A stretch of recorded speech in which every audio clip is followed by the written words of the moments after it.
Moisés, o grande líder do povo hebreu, não pôde entrar na terra prometida por causa de um dos seus erros. Ele viu a terra do alto do Monte Nebo, mas não entrou nela.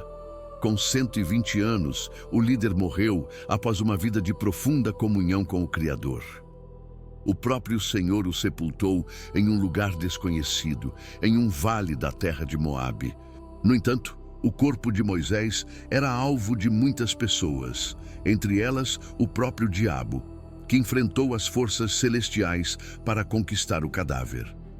Mas por que ele fez isso? Qual era o objetivo de Satanás ao buscar o corpo de Moisés? Quem o impediu de encontrar e se apossar dele? Claro que para entendermos isso, precisamos ir além. No livro de Judas, que possui apenas um capítulo, está escrito o seguinte no versículo de número 9. Contudo, o arcanjo Miguel, quando contendia com o diabo e disputava a respeito do corpo de Moisés, não se atreveu a proferir juízo inflamatório contra ele. Pelo contrário, disse, o Senhor te repreenda. Sem dúvida, uma passagem muito interessante, já que conta a disputa entre o arcanjo Miguel e Satanás pelo corpo do líder hebreu.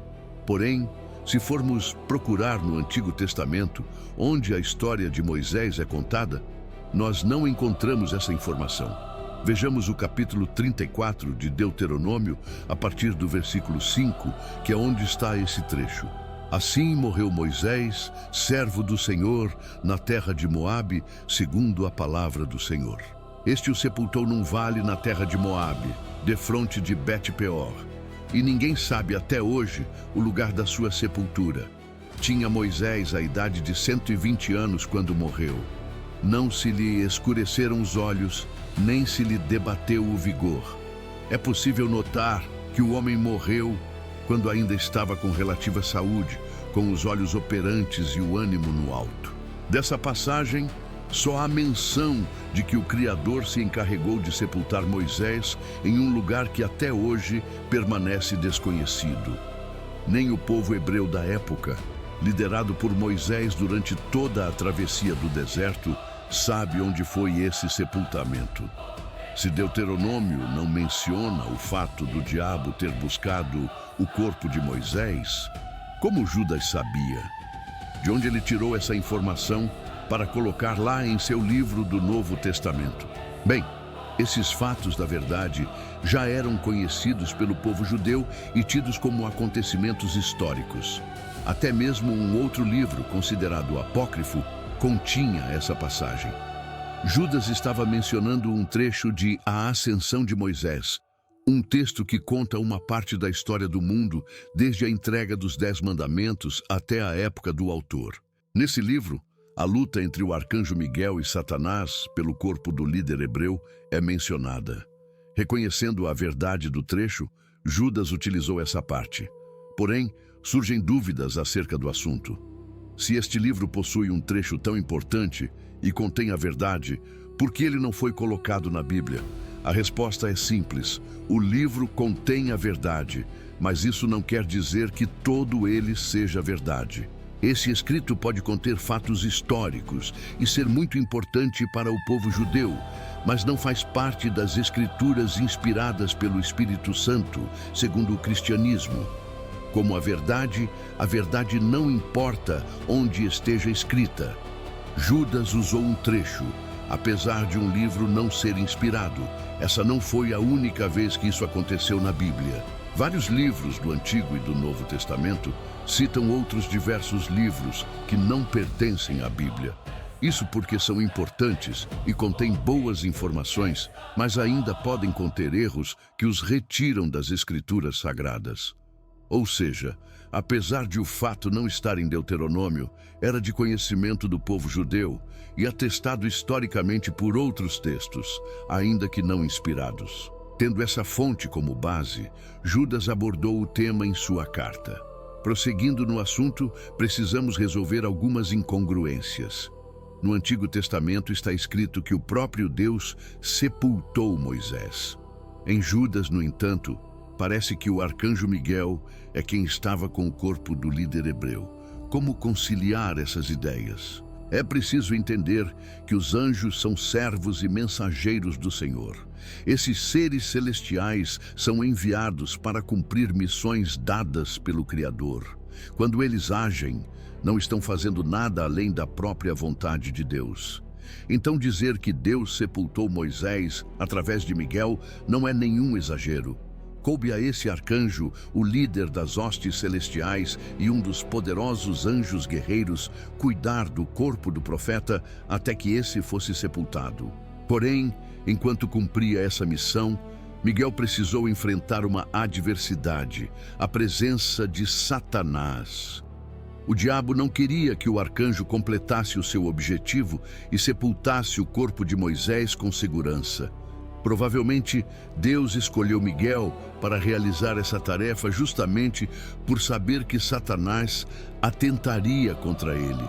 Como Miguel é uma autoridade, um anjo poderoso, ele poderia lidar com o diabo. Como o texto de Judas informa, Miguel usou o nome do Senhor para derrotar o inimigo. O anjo disse que o Senhor te repreenda, o que deve ter sido mais do que suficiente para afugentar o inimigo. O demônio que esperava encontrar um corpo desprotegido foi derrotado e teve seu objetivo impedido. Mas o que ele faria com o corpo de Moisés? Qual era o seu objetivo? Esse fato pode parecer um tanto quanto oculto, porém podemos entender ao olhar para o contexto. No próprio Deuteronômio 34, podemos começar a entender a resposta para a pergunta. Os versículos 10, 11 e 12 dizem o seguinte: Nunca mais se levantou em Israel profeta algum como Moisés, com quem o Senhor houvesse tratado face a face. No tocante a todos os sinais e todas as maravilhas que, por mandado do Senhor, fez na terra do Egito, a Faraó, a todos os seus oficiais e a toda a sua terra. E no tocante a todas as obras de sua poderosa mão e aos grandes e terríveis feitos que operou Moisés à vista de todo o Israel. Os feitos desse homem eram incomparáveis. Moisés tinha alcançado um nível de proximidade com Deus nunca visto. Por meio de suas mãos, o Senhor fez prodígios incríveis e muitas coisas fantásticas. Por esse motivo, todo o povo tinha grande admiração por ele. Achavam até mesmo que nunca surgiria alguém semelhante. Talvez alguns até o entendessem como um ser superior, quase divino. Claro que Satanás tinha noção de tudo isso. Seu objetivo era recuperar o corpo de Moisés para, de alguma forma, enterrá-lo em um lugar conhecido por todos. Ele queria atrair o povo que já admirava o antigo líder para o local de sepultamento do homem. Com uma lápide definida, seria fácil começar a tradição de um lugar sagrado por causa do túmulo de Moisés. A partir daí, seria questão de tempo para que o povo e seus descendentes começassem a adorar e até idolatrar Moisés. Sua sepultura se tornaria uma espécie de templo ou coisa do tipo. Ritos e a história do líder hebreu fariam o povo se desviar do caminho de Deus para focar em um humano. Esse era o objetivo de Satanás, tornar o túmulo de Moisés conhecido. Ele queria que a cova se tornasse uma fonte de idolatria para o povo de Deus. Israel tinha visto todos os feitos do Senhor no Egito. Mesmo assim, fundiu joias e construiu para si mesmo um bezerro de ouro para ser adorado como Deus. Se fizeram isso com um animal criado e de metal, imagine só o que não fariam com um homem que tinha aberto o grande mar vermelho. Para impedir que seu povo caísse nesse pecado, Deus enviou Miguel para sepultar o líder hebreu em um local desconhecido. Assim, a nação podia se concentrar na conquista da terra prometida e não focar no sepultamento de Moisés. Mais uma vez, Satanás foi derrotado pela providência divina. Pode ser triste pensar que Moisés não entrou na terra prometida, mas a punição dada a ele não foi das piores, já que o Senhor o levou para o céu. Seu corpo pode ter sido enterrado em um lugar desconhecido na terra. Entretanto, segundo o cristianismo, sua alma foi para o seio de Abraão para desfrutar do descanso eterno.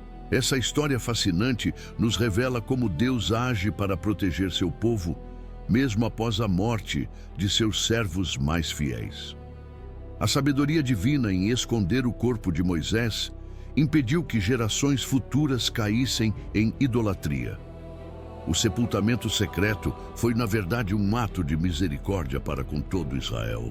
É importante lembrar que essa disputa entre Miguel e Satanás não foi uma batalha física, mas espiritual. O poder não estava na força do arcanjo, mas na autoridade do nome de Deus. Quando Miguel disse, "O Senhor te repreenda", ele invocou o poder supremo do Criador. Essa é uma lição poderosa para todos nós. Nossa força vem do Senhor, não de nós mesmos. Outro ponto fascinante é que até hoje, após mais de 3.400 anos, ninguém descobriu onde Moisés foi sepultado. Arqueólogos e estudiosos já procuraram em diversas regiões de Moabe, mas o local permanece um mistério. Isso prova que quando Deus decide esconder algo, nenhuma tecnologia ou esforço humano pode revelar. A história de Moisés não termina em seu sepultamento misterioso. Nas Escrituras do Novo Testamento, encontramos algo extraordinário. No episódio da Transfiguração, Moisés aparece ao lado de Jesus Cristo, conversando com ele no monte. Isso mostra que, embora seu corpo tenha sido escondido, Moisés vive eternamente na presença de Deus. Essa revelação nos ensina uma verdade profunda. Deus cuida de seus servos não apenas durante a vida, mas também após a morte. O corpo de Moisés foi protegido para que não se tornasse objeto de adoração. Sua alma foi preservada para a eternidade. Isso demonstra o amor e a sabedoria do Criador em todos os aspectos. Podemos tirar várias lições dessa história. Primeira, o inimigo sempre busca formas de desviar o povo de Deus da verdadeira adoração. Segunda, Deus conhece todos os planos de Satanás e age preventivamente para nos proteger. Terceira, devemos adorar somente a Deus, nunca transformando pessoas, lugares ou objetos em ídolos. É fundamental que examinemos nossas próprias vidas. Temos algum líder religioso, denominação ou lugar que se tornou mais importante que Deus? Estamos focando em pessoas ao invés de focar no Criador? Essa é a armadilha que Satanás queria armar para Israel e é a mesma armadilha que ele tenta armar para nós hoje. Como está escrito em João capítulo 4, versículo 24, Deus é espírito e importa que os que o adorem em espírito e em verdade. Não em túmulos, não em lugares, não em pessoas, em Deus. Se essa história te impactou, compartilha esse vídeo. Se inscreve no canal e ativa o sininho para não perder os próximos mistérios bíblicos. E comenta, você conhecia a batalha por Moisés? Até o próximo vídeo.